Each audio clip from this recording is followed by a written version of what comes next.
Hello, and how are you? I hope that you're enjoying December and looking forward to the holiday season. It is right around the corner.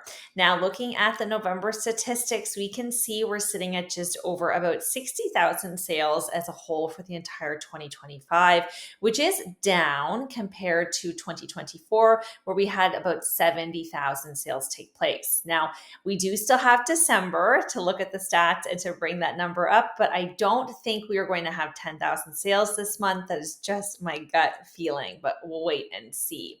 Now, with such a low on sales and them being lower than last year, we do also have a decline on prices as well. The average price in the GTA currently sits at just under 1,040,000, which is a 6.4 decline overall in the average price point compared to 2024. Now, a big reason why we've come down in pricing is because active listings are up by a drastic 16.8%.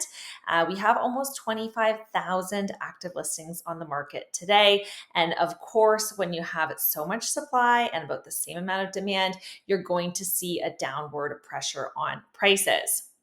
Now, that sums it up sort of where we're sitting today versus last year. But if we're looking just specifically at what happened in November, we did have 5,000 sales take place, which is down quite a bit from last November, over 15%.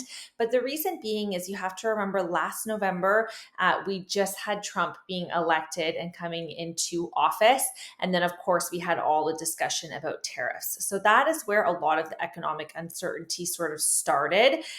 So last November, we didn't really have as much of that. People were pretty optimistic. Buyers were more so in the market. Sellers were listing their properties. And then, of course, when we did have a bit more economic turmoil starting, that is where you will see people pausing their major decisions and waiting to see what happens. Now, what does this tell us? Overall, if there is higher inventory and fewer sales, you're going to have more choice for buyers, and that's going to impact prices. Of course, that makes sense. But one thing that I did find quite interesting is when you look specifically at the condo market and how it operated this year, it's actually been very resilient compared to some other property types.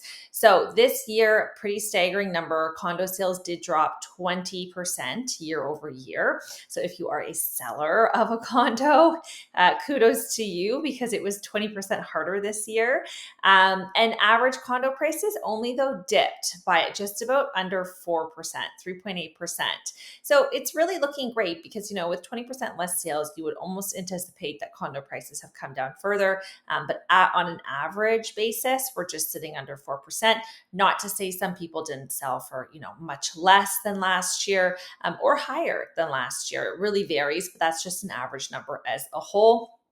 Now, as we look into 2026, specifically speaking to the condo market, we are going to see a lot of buildings come to completion. Once again, more inventory, more supply coming to the market. But as we head towards the second half and sort of the end of 2026, that's where we're really going to see condo completions slow down. And then after that point, we really don't have many more coming. We have not been selling pre-construction real estate. So that's where we're going to see maybe more of an upward pressure on prices as we head into 2027, specifically for condos, because there isn't going to be as much supply coming into the market and needing to be absorbed.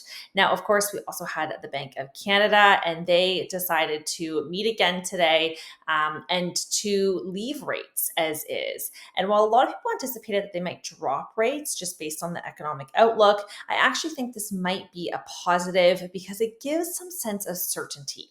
It's telling us that the more times they decide just to wait, to not change rates, neither up or down, it tells and signals to buyers and sellers that this might be where we're sitting for some time. And that certainty can give confidence to consumers, both buyers and sellers, to make decisions. I think for the last few years, we've had, rates come down, rates go up, and it's been a bit of a whirlwind and a back and forth.